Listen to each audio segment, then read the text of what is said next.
Okay, so they made church services shorter. They didn't have moves of the Spirit as much because that wasn't understandable and that took longer. So they kind of cut those out. A lot of churches got rid of tradition as far as they didn't want old people coming.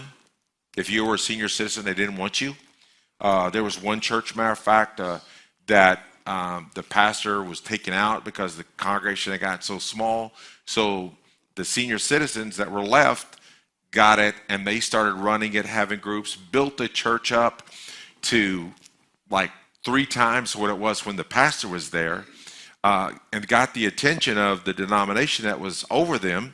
And they said, well, you got enough people now, we can have a pastor, so we're going to bring a pastor. And they said, oh, okay, great. Well, the pastor came in and said, all right, there's one thing I want you to do. I want you seniors to just stay away for about 90 days because we're going to try to rebrand the church. So the very people that grew it from 25 people up to 75 people, they were credited with that. They got pushed aside because they weren't seeker friendly. They didn't want a bunch of old people there, which I think is crazy. It's just crazy. That's your roots. There's where your wisdom is, right? Didn't make any sense.